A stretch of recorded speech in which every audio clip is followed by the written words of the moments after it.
Hello, friends. It's Katie back with another episode of my vlog. And today I want to do another Stroke Dimension Sean's Recovery update. And this is inspired because we were just recording the video for our next Kickstarter. New Kickstarter coming up. We were just recording the video last week and we did it up in the living room and we were both standing in front of our fireplace.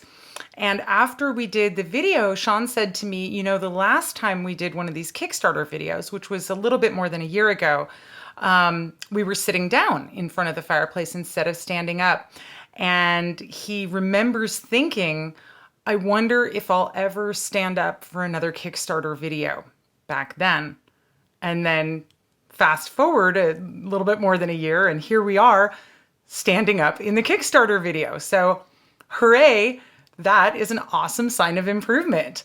What Kickstarter, you may be asking? I'm so glad you did ask because we are running the fourth printing Kickstarter for Dungeon Degenerates Hand of Doom next week, or possibly as early as tomorrow. Right now we're in the phase where we've submitted the campaign to Kickstarter and we're waiting for their approval. So depending on when they approve us, we could be doing this as soon as, I don't think we're gonna launch it tomorrow, just so we can give you guys a little bit of, heads up onto what the actual launch date is. But early next week, definitely, as soon as we get the approval from Kickstarter. So stay tuned and watch this space for the upcoming Kickstarter. Of course, we're going to have new exclusives that you can't get anywhere else, and some new content for the game as well if you've already collected everything. But of course, tell your friends who don't have Hand of Doom yet so that we can have another successful Kickstarter and keep this thing rolling. But enough of my ad for the Kickstarter. I guess I should say this video is sponsored by Goblin Co. Because it is. But back to the Stroke Dimension update. Other than my total excitement about the Kickstarter video, we have been making what feels like a ton of progress. Of course, stroke recovery is always baby steps. It's always very, very small increments. But after, a year and a half of staying inside with the COVID lockdowns, once things started opening up again this summer, we started trying to challenge ourselves to get out there more. I think I told you guys about our trip to the art museum last time I checked in on stroke recovery progress here. So since then, we have continued to have picnic lunches out as a family, usually once a week. We try to go on Mondays if we can, which is awesome because, it gets us some family time that's not in the house because all 5 of us are in the house kind of all the time together. And it gets Sean some walking practice at the park over really varied terrain, which is great. Another thing that we've been doing is Sean and I have been going out for dates at Slow Bar, our favorite bar in town, which was completely suggested by his physical therapist. And she even said, we can count going to Slow Bar as Sean's physical therapy for that day. So that's pretty cool. Instead of, walking laps in the house with the walker or doing a bunch of, repeated stationary exercises, we get to go out on a date and check the box for physical therapy for that day.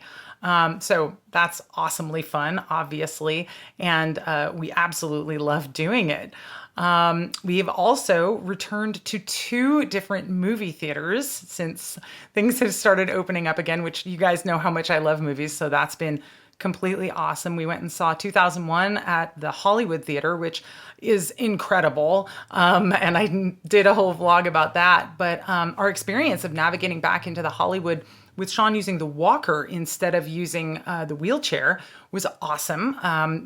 There's always a little bit of nervousness before we go into a place that we haven't tried navigating with just the walker before, but Sean is doing great. Getting in and out of the Hollywood was no problem. And that is a little bit of a challenging space. When you walk into the theater, the ramp, I know it feels pretty steep to Sean, especially with the walker. So he did great on that. And then we went and saw a awesome double bill of They Live and the Thing at the Cinemagic Theater, which was a new theater for us. So that was kind of extra challenging since we had no idea what to expect, when we got into the theater. How was it going to feel, or was it going to be easy or hard to navigate things? It was totally easy and Sean did great. So that was another big success. Let's see, we went and did the Mount Hood Fruit Loop, which is one of our family's kind of favorite things to do in the summer. That doesn't involve a ton of walking, but it's a beautiful drive. We always go out on Highway 84, out the Columbia Gorge, and then you drive down this little highway. I can't remember, is it 35? Not sure. Anyhow, if you Google Mount Hood Fruit Loop, if you're a Portland local, this is a great little summer trip to take by yourself with the kids, whoever.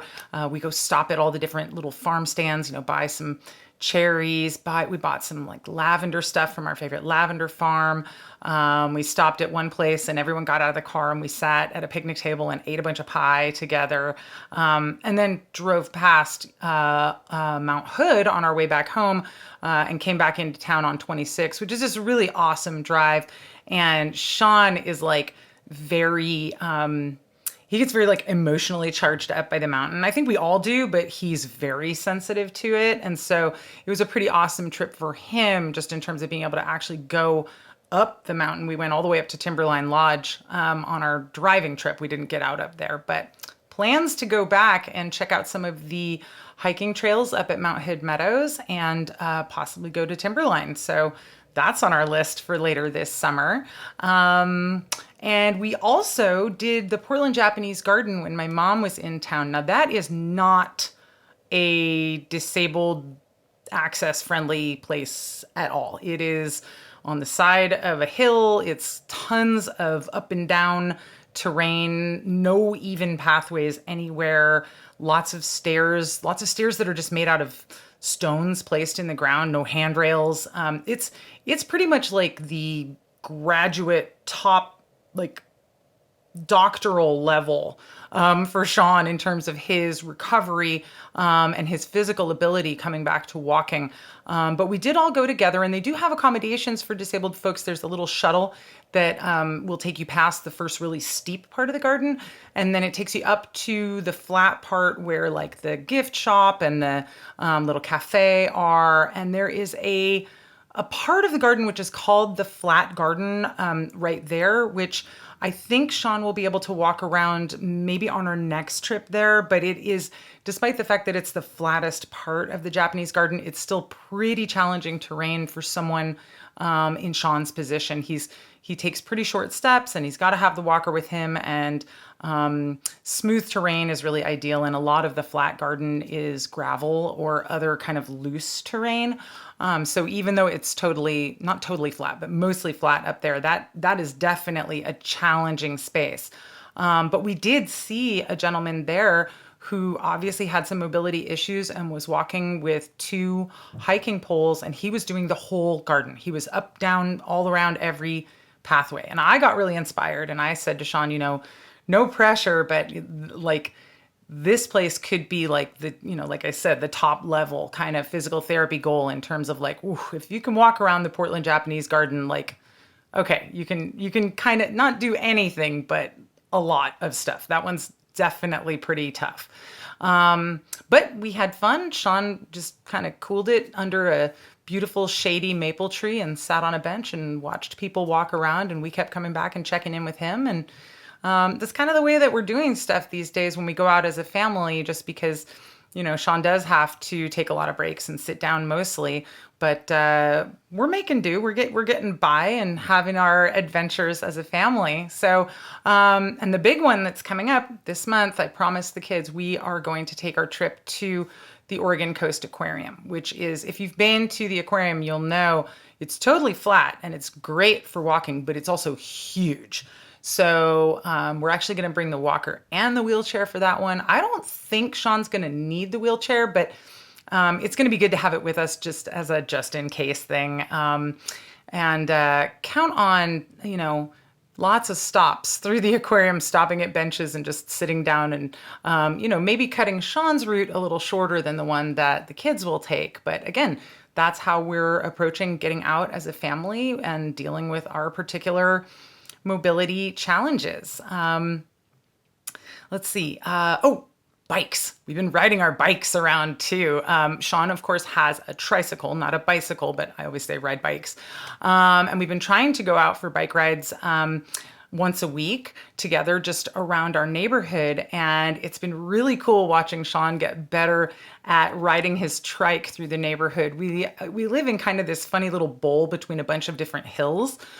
So the path that he's been able to do has been fairly limited.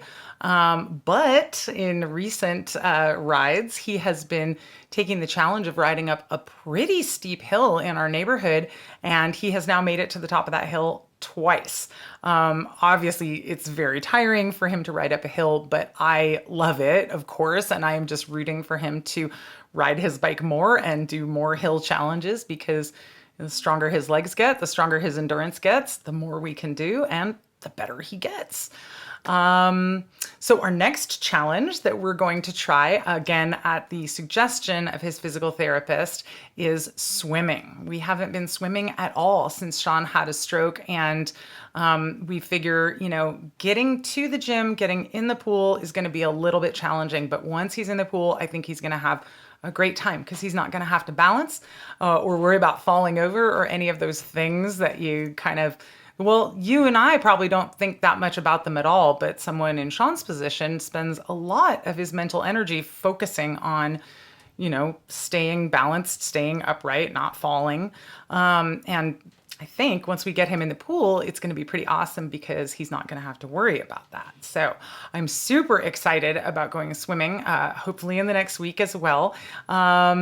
And yeah, we've, it's limited, it's small duration, it's only a couple days a week, but we have definitely been getting out there, challenging Sean more, and he is definitely improving for it. So I'm just 2 thumbs up all the way on all of that. Obviously, I love seeing his recovery, and again, it's slow, it's slower than we want it to be, but it's pretty amazing when we throw a new challenge in front of Sean and both of us are kind of like, okay, well, how's this going to go? And then he just nails it, and it's like, all right, okay, you're totally able to do that one. So what's the next challenge level after that, right? He is also continuing to work on art every day. I decided not to do a sketchbook flip through on this video just because that kind of turns into its own video. So stay tuned for a sketchbook flip through video in a future episode of this vlog, possibly next week, maybe the week after, we'll see. And like I said before, another word from our sponsor, stay tuned for an announcement about the Dungeon Degenerates Hand of Doom 4th printing Kickstarter coming your way next week. All right, you guys, thanks so much for watching. I hope you're doing well. Stay safe out there, take care, and tune in a few more days for another episode of my vlog.